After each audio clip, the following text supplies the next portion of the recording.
So I was watching the X Zone TV channel last night when I was abducted by aliens, and they kept repeating to me over and over again, simultv.com, simultv.com. What's simultv.com? That's what I asked them. They had it written on the side of their UFO. How do you spell that? UFO. No, I mean simultv.com. simultv.com. simultv.com. Right. simultv.com. Interesting that you were abducted by aliens in a simultv.com UFO last night. Oh, yeah? Yeah. Now that you mention it, I remember now last night I was awakened from a deep sleep. My great-grandmother was standing there. She said she'd come from the hereafter to tell me about simultv.com. She even spelled it out for me. simultv.com, sonny boy. simultv.com. simultv.com, sonny boy. Wow. Yeah. Guys, you'll never guess what my psychic guru just told me. simultv.com. Exactly. Are you guys psychic too? Of course. We all know about simultv.com. simultv.com.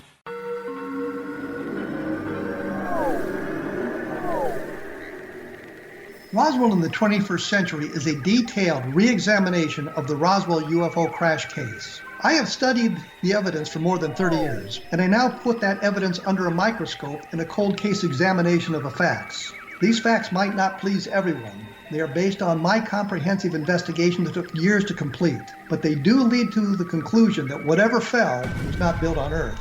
The best of Project Blue Book is based on the 22-year-long investigation conducted by the Air Force. But the book goes far beyond that, bringing in evidence that was uncovered long after Project Blue Book was ordered terminated. Using facts that were unavailable to the Air Force investigators, I was able to prove that the Air Force manipulated the data and drew unrealistic conclusions about the UFO sightings reported to them. My different perspective shows there was more to Project Blue Book than even the Air Force knew. Both books are available at Amazon.com. Join Patty Conklin and Healing Within Radio each week. More than entertainment, Healing Within offers educational, useful tools for everyday life. Listen for help overcoming fear, anxiety, and depression. Patty knows about eliminating cancer, MS, dementia, Parkinson's, and a host of illnesses that we face every day. Life can be good. Life is good. All you need are simple tools to start changing your life. Start right now by visiting pattyconklin.com, PATTICONKLIN. No matter where you are in the world, you can work with Patty through Skype, phone, or in person, visiting one of her retreats in Georgia. Visit pattyconklin.com today or call our offices at 404-474-0086. That's pattyconklin.com or call 404-474-0086.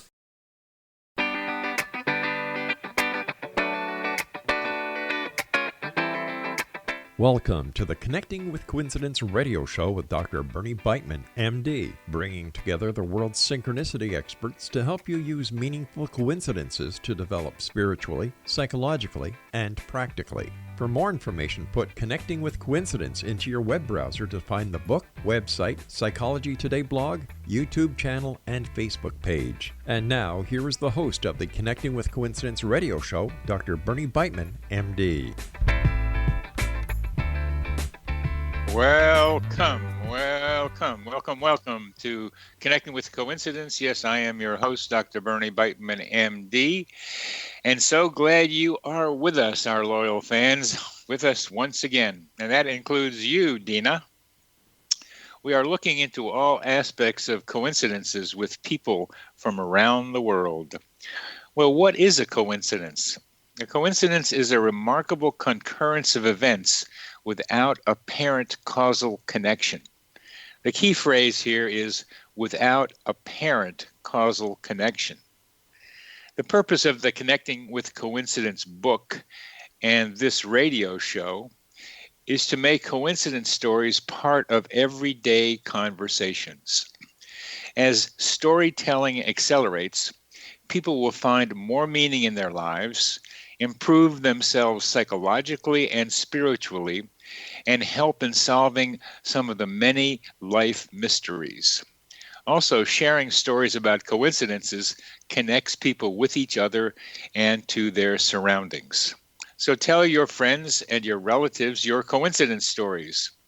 I bet you'll hear some stories coming right back at you.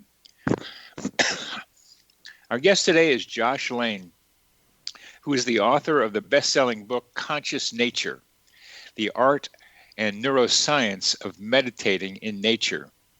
Josh is a mentor of mentors, a skilled wildlife tracker, sharing primal awareness skills that help connect us to nature within and around us. His journey over the last 20 years has led him to explore consciousness and inner potential through studies with mystics, traditional healers, martial artists, and shamans. Josh's vision is to help bridge the healing power of nature into the modern experience and enlivening creativity and well-being through a conscious primal connection with the earth. That's so important, Josh. Creating a healing power with nature, especially now. So welcome to the show, Josh. Hey, thank you, Bernie. Great to be here today. Well, you've done some interesting and important connections with nature, and let's start with your owl experience. I think that was a transformative one for you. Indeed, yeah. In a way, my whole life has been a trail of synchronicity, and I really started to wake up to that in my teenage years when I started a meditation practice, and I'll share more about that. But even growing up, I started to find some connections with animals that started just with stories from my grandparents. My grandma had a lot of pictures of owls up in her house, and she often talked about them. And I always looked forward to her stories about them. And later, in my college years, I had a meditation practice in nature where I had a sit spot that I'd go to every day, and I sat under that same tree every day for about 4 years. And one of those years, just maybe a year into that process, I was getting into nature and wildlife tracking, and a friend of mine, we were exploring in the woods, and they showed me a great horned owl feather, a beautiful wing feather, just that they came across. We went and saw that under a hemlock tree, and I just spent some time marveling at this feather, and it had quite a presence to it. It was tangible. It was a mystery. I could feel tugging at me. And this was a great white owl. A great horned owl. Yep. Great horned owl. Okay. Yep. So these are our largest owl, at least here in the United States. There's a great gray owl a little bit further in the boreal forest, but this is kind of a keystone predator here in the United States, and certainly in my area in New England. And they are quite a presence on the landscape, and yet they're often unseen. Huh. And yeah. Is that because they're around at night? Yeah, they come out at dusk. You hear them approaching the meadows to hunt from their roosts, and they're just very good at maintaining invisibility. Huh. So you found this feather, and it had a presence around it.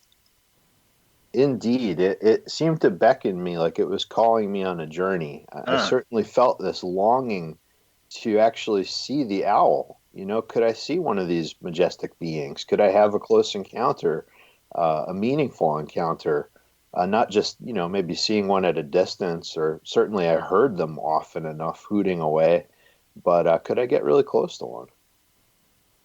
Okay, so you set out an intention, not only with your mind, but with your heart, because you were touched by the magic of that feather. And there you were. I'd like to see an owl, says Josh.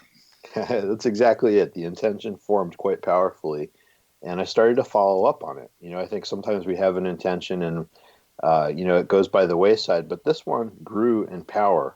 And I started to research the owl. I started to go through field guides and, any kind of natural history information I could get to learn their behavior. And I started to look for where might they be on the landscape. I started to find the old spruce trees at the edge of the meadows that they like to roost under, where you could find a whole bunch of owl pellets from, just years worth of roosting. And yeah. Started to get a sense of what they were eating. I'd look through the owl pellets to see the little skulls of the rodents. And you were really getting into it. Skulls of rodents. Boy, I mean, what you're describing for our audience is very important. That you were putting a lot of psychic energy into the image of a great horned owl. You were becoming merged with it conceptually and emotionally. You could experience what the owl was experienced by looking at the pellets and seeing what it had been eating. Indeed, yeah, I was going deeper and deeper in, and as I sat at my sit spot, I would also put out my peripheral vision, really just gaze at the landscape and sit there as if I was an owl. You know, what would the one of my mentors suggested? What would it feel like to feel the breeze ruffling your feathers, you know, and your talons gripping the branch there as you sat there? So I would do that every day as well, and this started to build. That's really a good practice that you were doing. So keep going, please. Yeah, so I kept at this, and I started, anytime I heard a great horned owl, I'd hear the woo, woo, woo, woo, off in the distance, and I'd start running. I would just instantly start running towards that across the campus. What campus was that? This was at Hampshire College in Western Massachusetts, and in the Pioneer Valley. And, you know, I'd get closer and closer. Sometimes I'd be running half a mile, quarter mile, and I'd get there, but the owls would have moved off by then. And, of course, I'd try to stalk in silently as I got closer, but every time I got a little closer, but no success. But what did happen was I started to really attune to their sounds, and more to where I could really hear them, just like if you were at a party and there's a whole bunch of noise in the background, but suddenly somebody says your name across the room, some part of you registers that. In that same way, my brain started to place importance on the calls of these owls, and I could hear them from further and further away, to the point where sometimes I could hear them when nobody else could. But if we got closer, they would be able to hear them too, which was quite funny. So this went on for a bit, and one day I was walking in my sit spot at dusk, and I always sat under the Sam Red maple tree by this little creek. But today I got this feeling in my body as I walked. No, that's not where I want to go. I need to go sit up on top of this dirt mound. And they had excavated a little irrigation pond by the farm there. And there was a big mound from where they'd done that went up about 15 or 20 feet. So I climbed up that. I'd never been up there, and I settled down to watch the sunset. And no sooner had I settled down, and all of a sudden a feeling came over me that something was coming. And my body turned of its own accord, and I looked over my shoulder, and I locked eyes with this great horned owl that was right at my level, zooming towards me. And it just brushed right past me. I could literally feel the air from the wingtips across my face as it passed me by. Just kind of, it glanced at me, and then it continued off into the red maple forest. So it was quite a powerful moment. I define coincidences with three different types. Coincidences are made up of mental events and objective external events that come together, and that's one form of coincidence that I called mind object. And what you had done was build up a strong image in your mind of the owl, very powerfully built, and somehow that correlated on top of that mound with that owl coming to your head. How do you think that works? Yeah, to me, it is a process of building an energy around a question. In this case, it was this passionate desire to encounter the owl up close. And each of those practices helped me to build that. And I could really feel it building into a force. You could say a vision, in a sense of like, this is something I really, really want to have happen. And I'm moving that energy forward. And then being at the right time and right place is the art form, being available to have that happen, which happened as I walked out to the spot that day.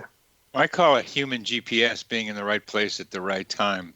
And you were able to follow intuitive guidance to get to that place. You felt it and you went there. We've come to the end of this first segment. We're talking with Josh Lane about the nature connection and synchronicity. He's the author of Synchronicity as a Rite of Passage in Nature.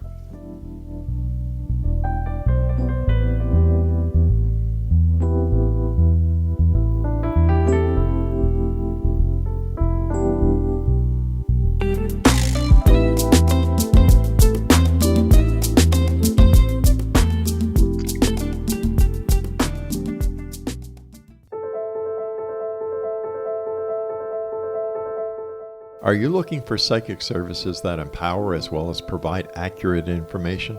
Jenny is a third-generation psychic with extensive esoteric training. A practicing professional intuitive for over 30 years, her accuracy is astounding. While most psychics can read what will happen to you if you don't change directions, Jenny understands the future is subjective. While there is a river of time we all traverse, that river has many waves, eddies, currents, and tributaries from which to choose. With Jenny as your guide, you can explore the many possible outcomes in the river of time and navigate your course to the one of your liking. Take control of your future. Book your life-changing session with Jenny today at www.gen-e.net. That's www.gen-e.net.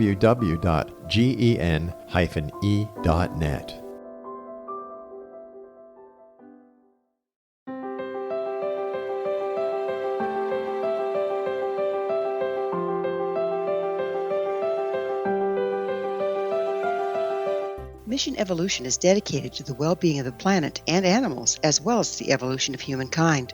One major factor threatening all three is increasing toxicity. Heavy metals and other environmental toxins are poisoning our bodies, deteriorating our brains, blocking our spiritual connection, and shortening our lives. Yet these poisons are extremely difficult to remove. I'm Gwilda Wiyaka, and I recently became aware of a product created from the marriage of nature and nanotechnology called Vitality. It's formulated from zoolite, whose crystalline structure binds toxins, gently carrying them out of the body. The light is only as clear as the window through which it shines. Clear your body, shine your light into the world. Visit vitalityhappens.com for a 20% discount. Enter code PATHHOME.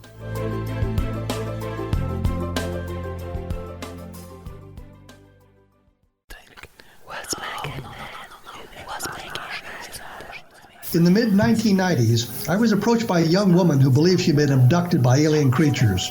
In conversations, I began a journey that took me not into the world of interstellar travel, but back through time into past lives. Under hypnotic regression administered by a professional rather than describing abduction, Jenny, as she is called, begins to tell a tale of horror in 19th century London. Her unbelievable past life seems to connect with Jack the Ripper and other monsters of the past. Throughout the session, Jenny provides a rich detail of her past lives that links some of the most horrific killers in history to one another.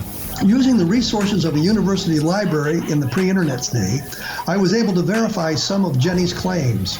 She has knowledge that wasn't readily available to a suburban housewife. Does this prove the reality of her tales? Conversations attempts to answer that and other provocative questions. Conversations is available at Amazon.com.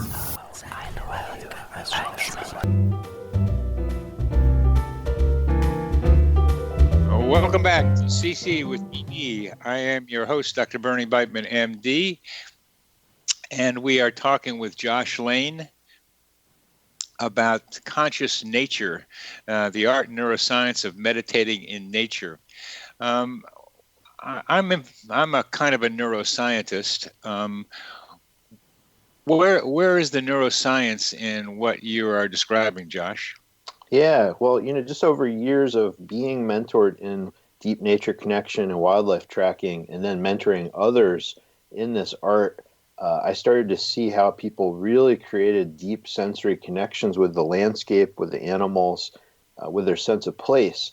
And in the mentoring process, I became interested what is actually happening in the brain when we go through some of these processes. So this is what led me to research and to write this book, Conscious Nature, because I wanted to know more about that. So this led me to pour into some of the neuroscience journals and information that was out there.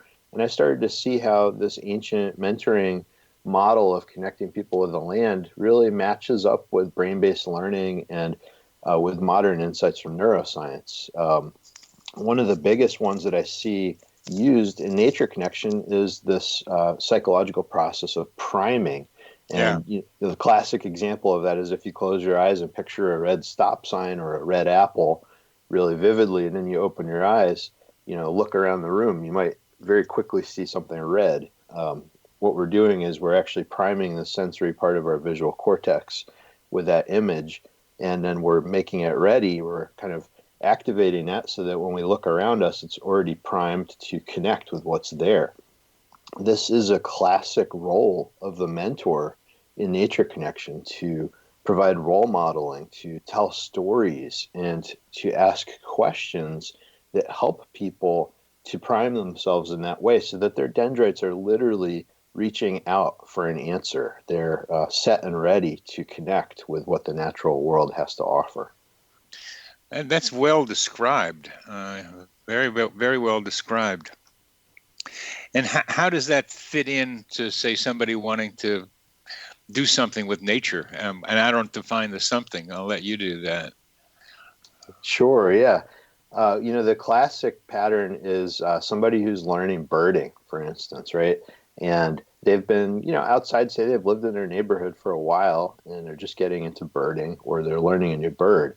And maybe they, look up the red-tailed hawk in their field guide and they really get captivated by it, and they're studying the picture. They see the red tail with that black bar at the end and the little white tip on the end of it, and they're looking at the patterns of the wings soaring and just imagining that. And then, lo and behold, that week they go out and everywhere they go, they see red-tailed hawks circling over. And as one of my mentors, John Young, says, of course, those red tails have been there the whole time, but now they've entered that person's awareness because they've made a pathway to connect. So that's a great example of just how using field guides helps us to connect with what's there. I'm going to apply that to psychotherapy, which is a lot of what I do.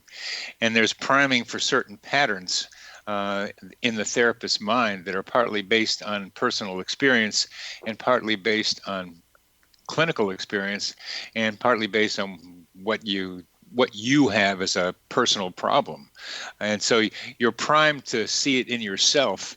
You're primed to see it in other people. So that priming means that Jungian therapists see Jungian patterns, and Jungian patients report Jungian patterns, and Freudian patients report Freudian patterns because they are primed by the minds of their mentors, their therapists.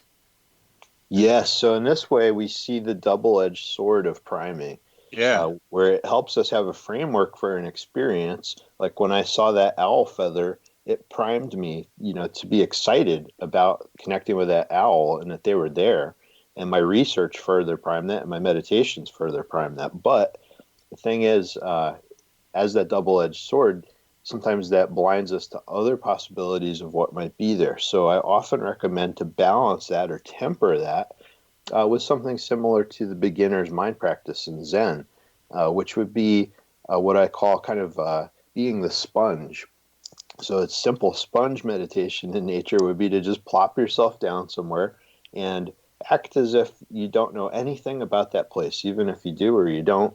But imagine you're just sitting down there and asking the question, what is happening? What is around me right now in this place?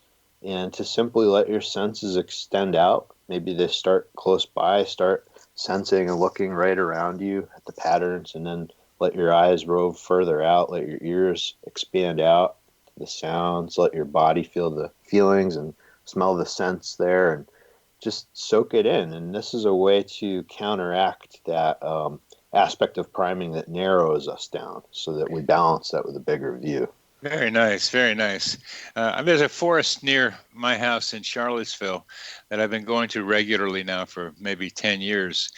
And I did something very much like that, opening up in the way you described, just being there. Did a lot of thinking in the forest, too. It's a good place to just let my mind go. But there came a time when I seemed to encounter a pair of trees, which I ended up calling the king and the queen. And these trees and I began to have a relationship, so that I don't know where the priming began. I have avocado trees. That's where it started. I've had an avocado tree growing with me since I was in my 20s. It's always been some kind of avocado tree around me, in my office, at work, in the house, at home, always an avocado tree around.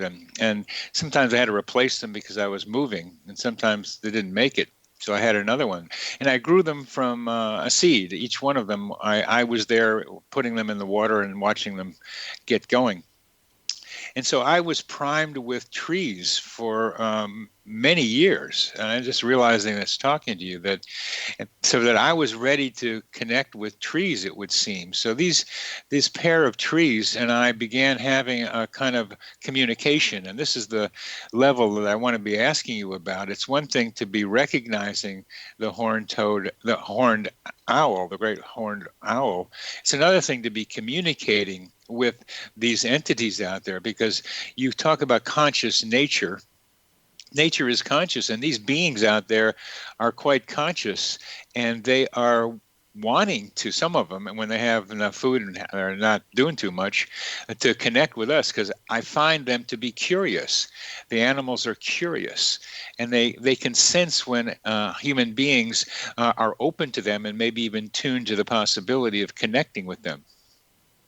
Yes, and it's interesting how many times this phenomenon, not just with the owl, has happened to me, but with so many other animals in a similar manner. Red foxes, many other animals, not for a lack of being out in the woods. I was always out in that patch of woods, but it was interesting how when I was carrying these questions and this desire to connect with those particular animals, they would eventually appear at very poignant moments in surprising ways. And I have to wonder about this owl. How many times did this owl see me, even though I didn't see it, right? Right. No doubt this owl was very aware of me and my presence in that place because I was there so often in its territory. And, I would never have thought, to go up on that mound to connect with that owl. But I think because I was in that open space of that sort of sponge awareness, that allowed me to step out of my own notions and enter that space of a place to meet that owl. Each of the instances you're giving us is about initial encounters. I'm trying to then ask you to talk about ongoing encounters, talking about conscious interaction with the beings in the forest. Yes. And to me, this comes through that engagement of continuing the dialogue, right? So deepening the questions. That encounter opened up a whole new set of questions about owls and their behavior, and also what is the gift of the owl? That became a question, like what is the quality of this being that I'm encountering here? And so as I started to observe them more and connect with them more, I started to get a sense of this communication you're talking about there. And I started to feel a transfer into my own movements of how I move through the forest, kind of like the owl staging myself in different places very intentionally, the way the owl moves towards its hunting grounds with different posts where they can survey. And I started to find myself doing this, where I would pause at certain places very strategically and just move into silence and observe the forest before moving on. And also that sense of timing and right place that the owl has. It just has these moments where it moves through an area at just the right moment in the right light, the right conditions to do what it needs to do. And I started to feel some kind of mysterious transfer of that into my own patterning as I interacted deeper with that owl. How about conscious interaction with the owls?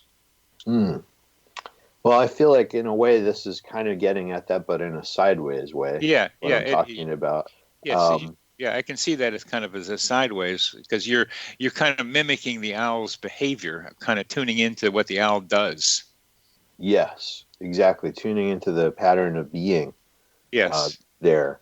And so you could say that's a level of communication. It's not so much the level of, okay, owl, what are you up to today? What are you thinking about today? But also, the larger, I would say it's a larger picture communication on a meta level. Yeah, I can see that. Well, we're coming to the end of this segment. We're talking with Josh Lane, author of Conscious Nature, the Art and Neuroscience of Meditating in Nature.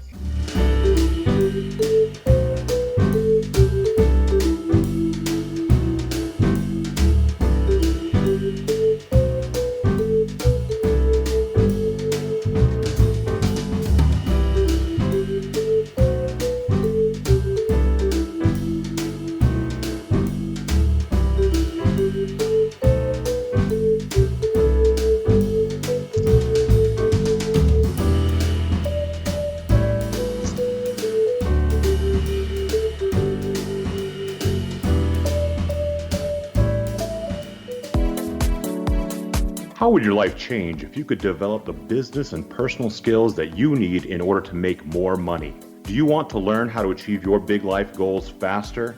Then go to findhiddenmoney.com and get the Goal for It online course.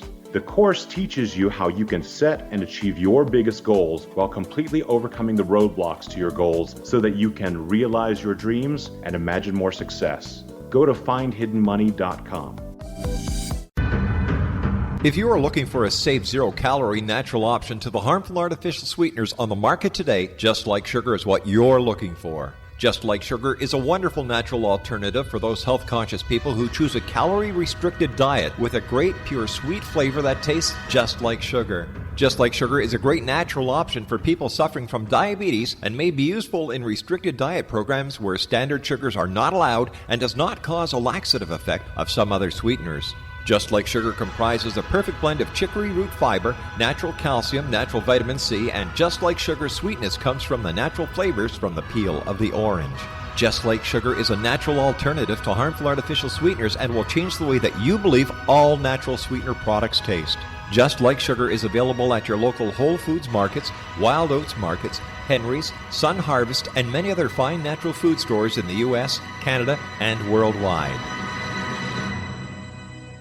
Audience. If you have seen a UFO, had a close encounter, seen a ghost, Bigfoot, lake monster, or a story that you would like to share or have investigated, contact me, Rob McConnell, by sending me your email to xzone@xzoneradiotv.com, or you can call toll-free 1-800-610-7035, extension 143, and on Skype, X-Zone Radio TV. For more information on the X-Zone Radio TV show with yours truly, Rob McConnell, visit www.xzoneradiotv.com or www.xzonetvchannel.com or simultv.com and xzbn.net. Until next we meet here in the X-Zone from our broadcast center and studios in Hamilton, Ontario, Canada, always remember, X-Zone Nation, keep your eyes to the sky and your heart in the light.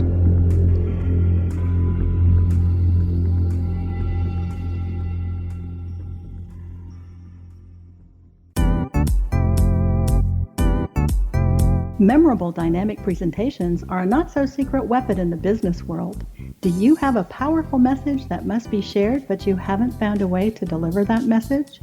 Do you want to be known as a top public speaker who gets amazing results? Are you ready to create and deliver your powerful message? Thomas Hides can help you create and deliver your speech to get the results you desire. Visit iconquality.com.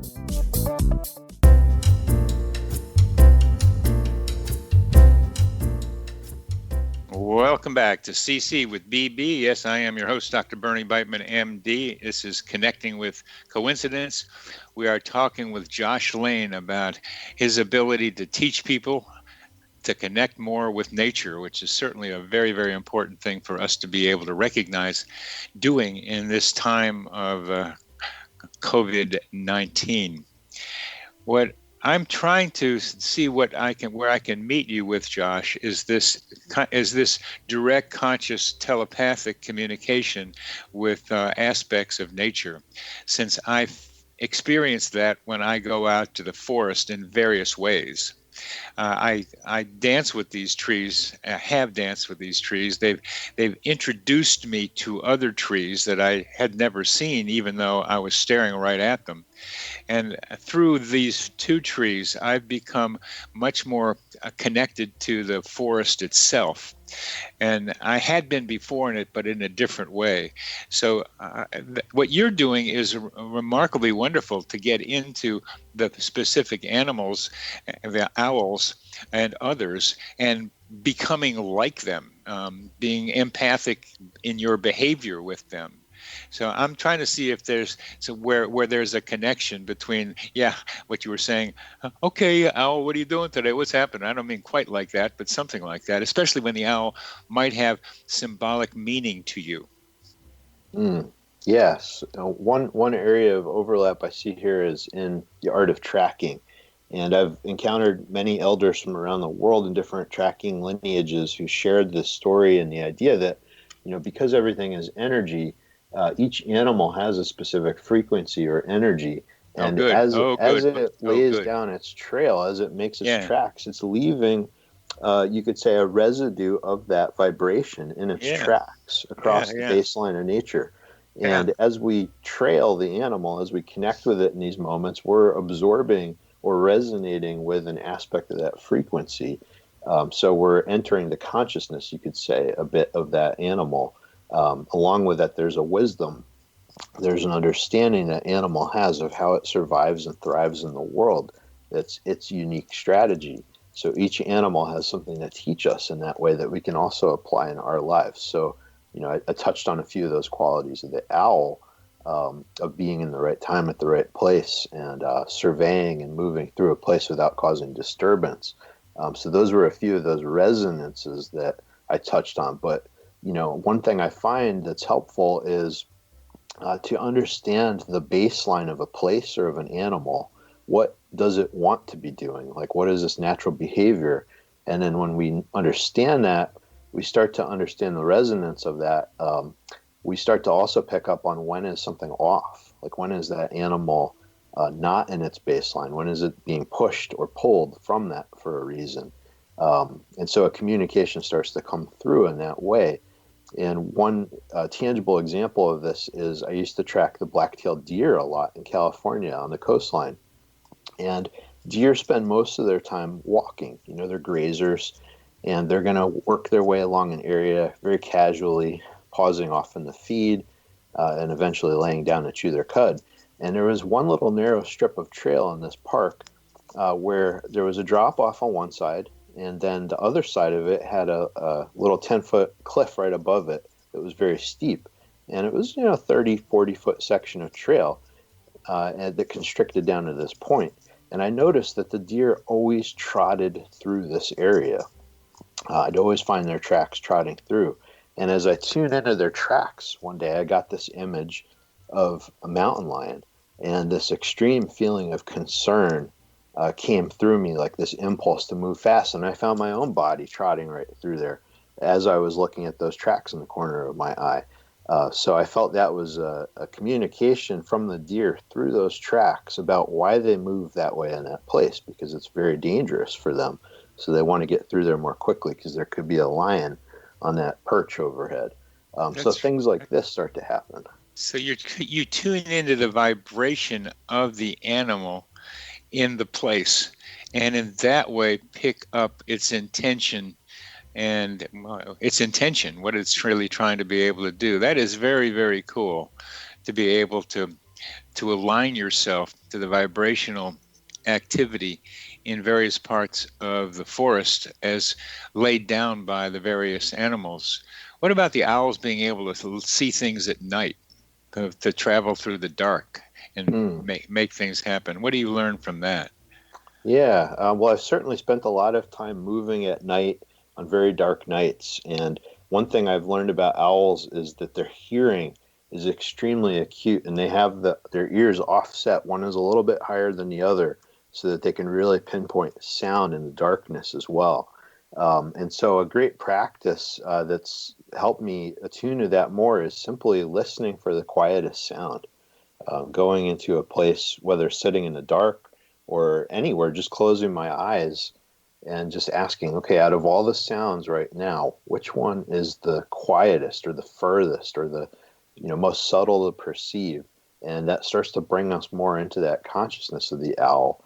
And when we do that, I find that we start to open up to a larger perception, that owl consciousness, it really does expand us. And many of my folks that I've mentored find that when they step into that mindset of the owl, into that vibration, that all of their senses expand as well, along with that one sense. It's a form of priming. It's tuning, making some parts of your brain work that we wouldn't otherwise have known to by imitating what the owl does or trying to copy what the owl does. The owl is inviting us, and each animal really is inviting us to step out of our known familiar pattern, because we restrict ourselves in many ways through our enculturation of what's important to focus on out of all the things we can focus on. it really restricts down to quite a narrow band within our perceptual field. So each animal, some animals are more olfactory. They're using their nose to sense the world. If we step into what it's like to be a bear or a dog and connect on that level with our environment, there's going to be a whole new set of information that comes into our field of perception that we might otherwise ignore. So really each animal, it's inviting us to expand. Expand our consciousness, expand our ability to perceive. So what do we do about, say, somebody who is stuck inside in a control room at a radio and TV station, who just doesn't get out, who's within a lot of electronics, making a lot of decisions about how things need to go, and doesn't get out into the forest, does not get into expanding his consciousness through the way animals can teach him to do. So what does a guy like that do? Sure, yeah, this is the big concern today for so many of us with our life patterns now. One thing I start with, and I really emphasize this in Conscious Nature in the book, is that we are nature. So, just that fact of tuning into our own body. For instance, if you take a breath, breathing that air in and just sensing all the trees, all the algae, all the different things that have contributed to that breath that's moving in you. Perhaps all the animals that have breathed that breath over the years, and feeling that infusing you. And then as you exhale and relax, I invite you to just relax into your body and feel that tug of the earth beneath you that's there, no matter whether you're in that radio control room or anywhere else. That connection with the earth is right there all the time. And just to sink into that for a moment and feel that. Feel your bones as a literal extension of the earth, made of the minerals of the earth. And to feel that fire of your metabolism, that warmth inside of you, just like the sun that warms the earth, and the fluid of your blood and your tissue, that water that moves through things. So right there, that's as far as we have to go to start that connection process, to open that up. And then just to go, even to just look out the window for a minute or on a break, I like to just step out the door and just go into my peripheral vision, expand my vision with soft eyes, and just take in the sights, the big picture around me, listen into the distance, feel my skin and the breeze on it. And right there, that kind of keeps us in tune so that when we have these moments available to connect more deeply with nature, we're already halfway there.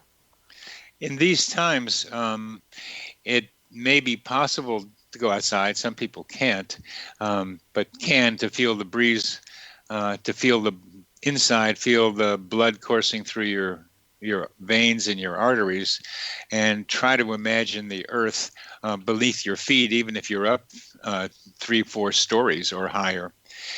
There are also some other animals around called other human beings. How can their presence help you get more tuned in the way you're talking about? One of the biggest things I see is the art of storytelling and sharing stories. We have a innate need as social animals to share our stories and observations.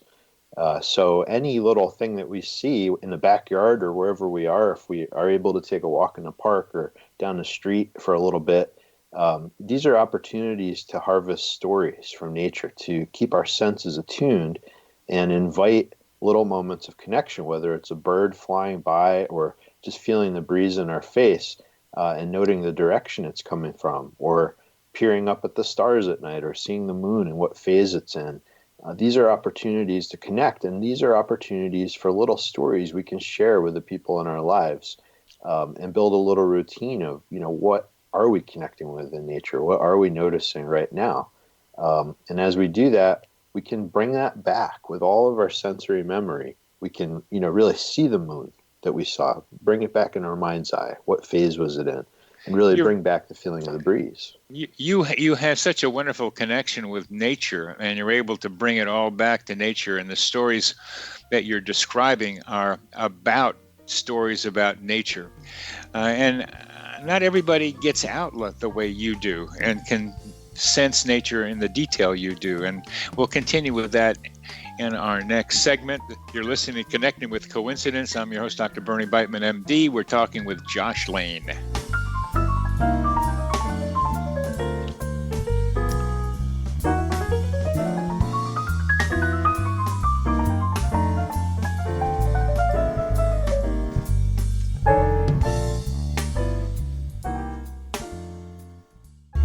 watching the X Zone TV channel last night when I was abducted by aliens, and they kept repeating to me over and over again, simultv.com, simultv.com. What's simultv.com? That's what I asked them. They had it written on the side of their UFO. How do you spell that? UFO. No, I mean simultv.com. simultv.com. simultv.com. Right. simultv.com. Interesting that you were abducted by aliens in a simultv.com UFO last night. Oh, yeah? Yeah. Now that you mention it, I remember now last night I was awakened from a deep sleep. My great-grandmother was standing there. She said she'd come from the hereafter to tell me about simultv.com. She even spelled it out for me. simultv.com, sonny boy. simultv.com. simultv.com, sonny boy. Wow. Yeah. Guys, you'll never guess what my psychic guru just told me. simultv.com. Exactly. Are you guys psychic too? Of course. We all know about simultv.com. simultv.com. In the mid-1990s, I was approached by a young woman who believed she'd been abducted by alien creatures. In conversations, I began a journey that took me not into the world of interstellar travel, but back through time into past lives. Under hypnotic regression administered by a professional rather than describing abduction, Jenny, as she is called, begins to tell a tale of horror in 19th century London. Her unbelievable past life seems to connect with Jack the Ripper and other monsters of the past. Throughout the session, Jenny provides a rich detail of her past lives that links some of the most horrific killers in history to one another. Using the resources of a university library in the pre-internet's day, I was able to verify some of Jenny's claims. She has knowledge that wasn't readily available to a suburban housewife. Does this prove the reality of her tales? Conversations attempts to answer that and other provocative questions. Conversations is available at Amazon.com.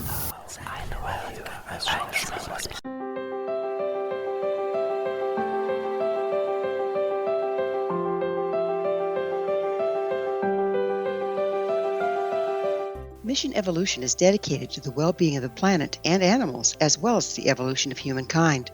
One major factor threatening all three is increasing toxicity. Heavy metals and other environmental toxins are poisoning our bodies, deteriorating our brains, blocking our spiritual connection, and shortening our lives.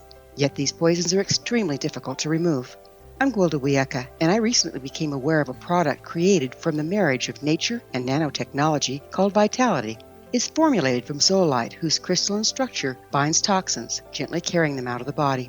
The light is only as clear as the window through which it shines. Clear your body, shine your light into the world. Visit vitalityhappens.com for a 20% discount. Enter code PATHHOME.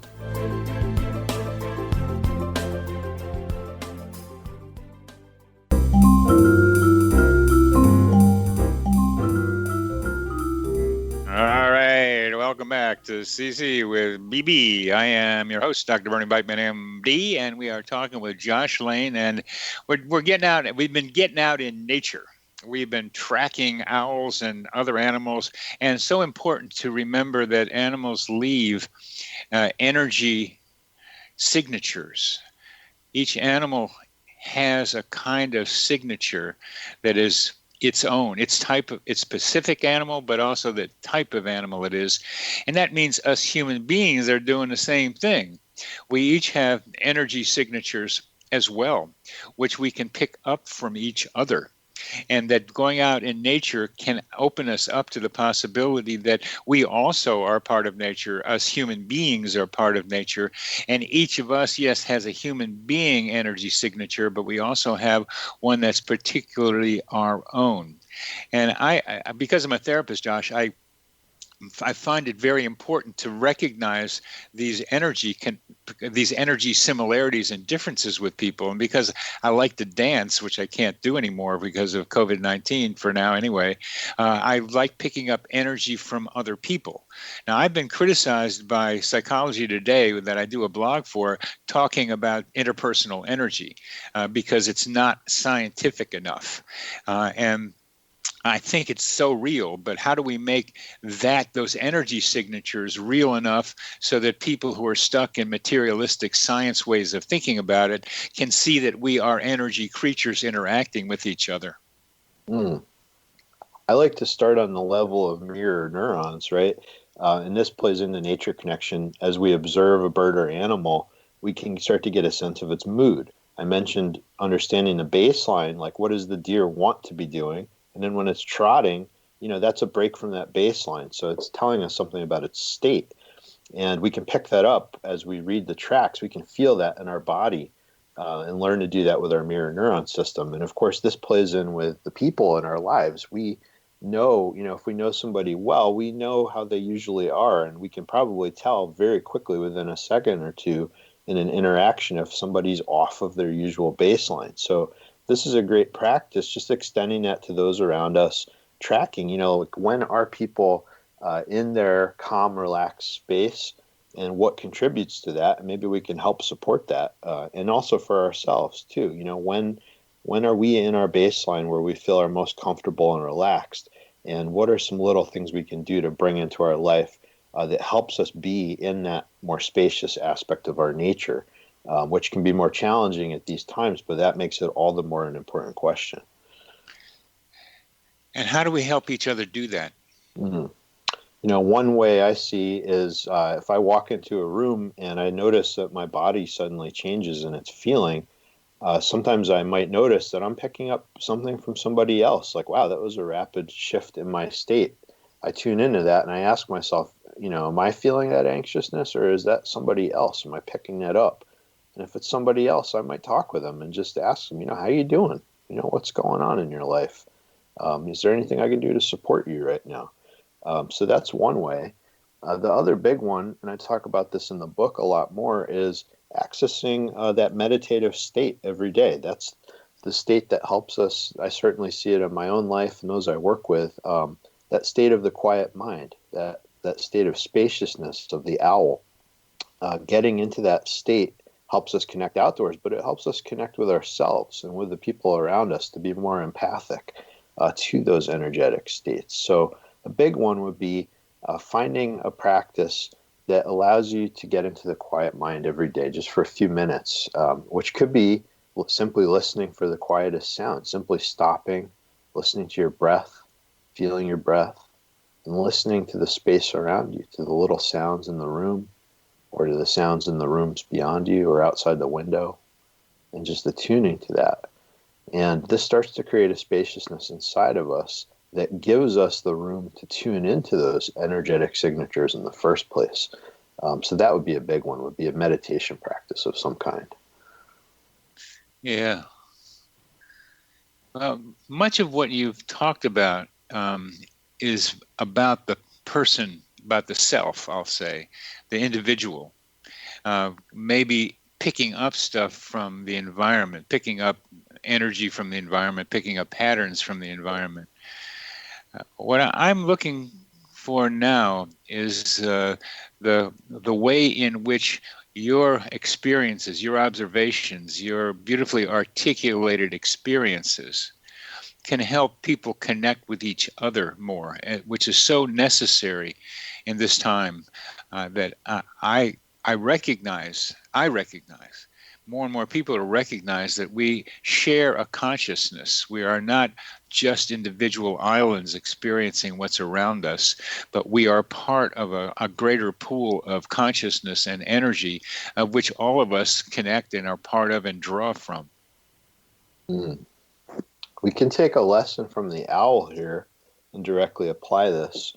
So the owl approaching the forest, right? The owl is moving through the forest from its roost out into the meadow, but it's very aware as it does this. It doesn't just blunder out there. It's paying attention.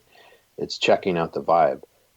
So as we approach people, if we're coming in into a room to talk with our family and we've been working, I do emphasize that self-awareness first of just how are we feeling and what are we projecting, right? What is our energy projection onto those around us? What state are we carrying into that interaction? Just being aware of that is a big first step. But then to be like the owl as we approach, to just check out, like, how is this other person doing?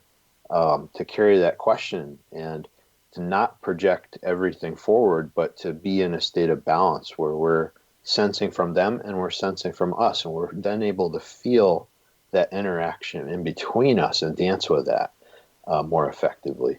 So that would be one lesson from the owl that we could start to apply.